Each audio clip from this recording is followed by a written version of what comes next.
I used to believe there would be a moment when everything I'd worked for finally made sense, when I'd wake up and feel settled inside my own life, but that moment never came the way I expected. My name is Thomas, and I'm 81 years old, and for most of my life I thought I was doing exactly what I was supposed to do, until one quiet afternoon showed me I had been chasing the wrong thing all along. I grew up in a small house with thin walls and a father who believed that a man's worth could be measured by how tired he looked at the end of the day. He wasn't cruel, just firm, and he didn't say much unless it mattered. He worked with his hands, came home sore and silent, and on Sundays he'd sit at the table reading the paper while the rest of us moved around him carefully, as if noise itself was a kind of failure.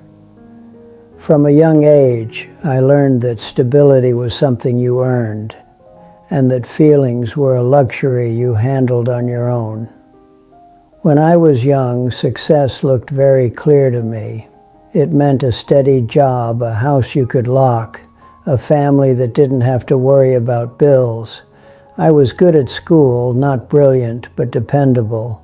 And dependable opens doors if you're patient. I took a job with a manufacturing firm straight out of college, married my high school sweetheart at 24, and told myself that the rest would sort itself out if I kept my head down and worked hard enough.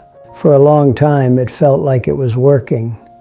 Promotions came slowly but steadily. We bought a modest home, then a slightly larger one. Our children were healthy. I showed up. I paid for things. I fixed what broke.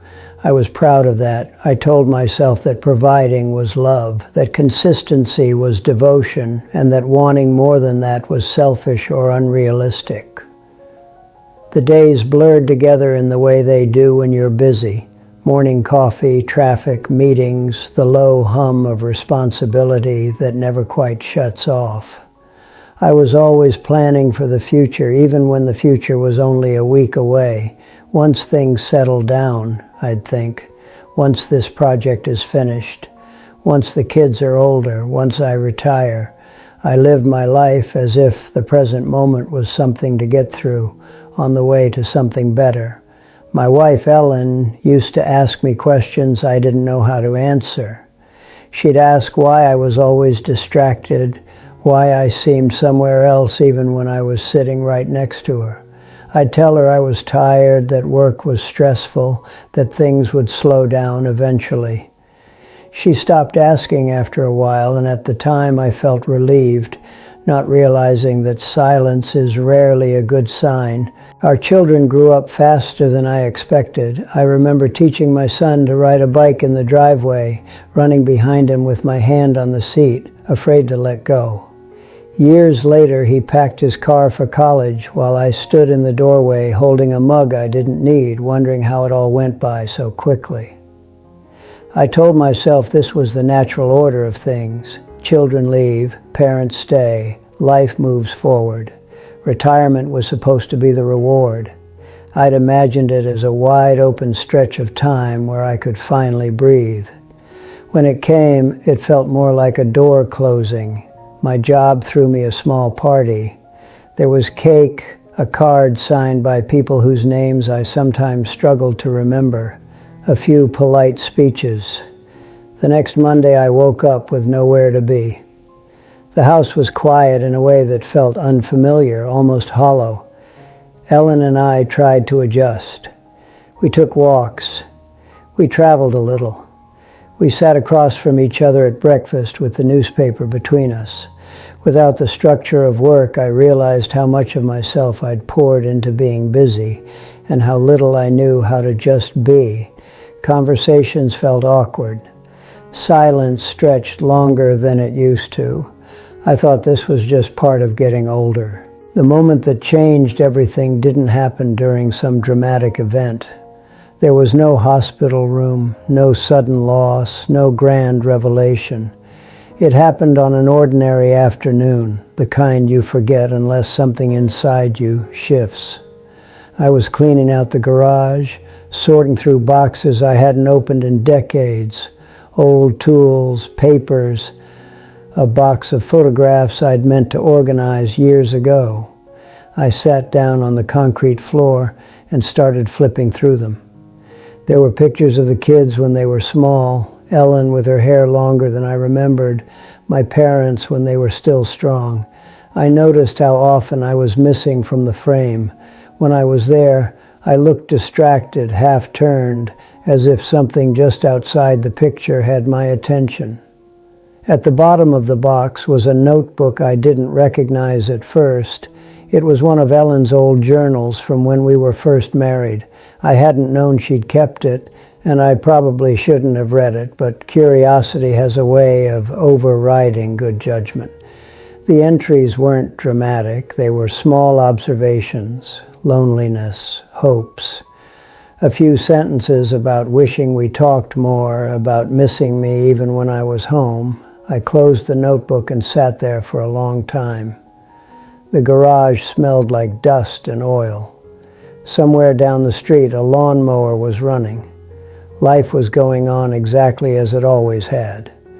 And for the first time, I felt a deep, quiet grief. Not for something I'd lost, but for something I'd never fully allowed myself to have. I realized then that I had built my life around the idea of safety, not meaning. I had chased stability so hard that I forgot to ask what it was all for. I thought if I did everything right, fulfillment would arrive on its own, like a package delivered after years of careful ordering. What I never considered was that fulfillment isn't something that shows up later. It's something you practice paying attention to along the way. That afternoon, I understood that being responsible and being alive are not the same thing. I had been present in the logistical sense, but absent in the ways that mattered most. I missed moments because I was planning for other moments. I ignored questions because they didn't fit neatly into my schedule. I confused endurance with purpose. Ellen passed away 3 years later. By then we had started talking again, really talking, but time has a way of revealing what can't be fixed, only understood. I don't carry regret the way I used to. Regret is loud when you're younger. It demands punishment. Now it's quieter. It sits beside me and reminds me to be honest about who I was and who I still am.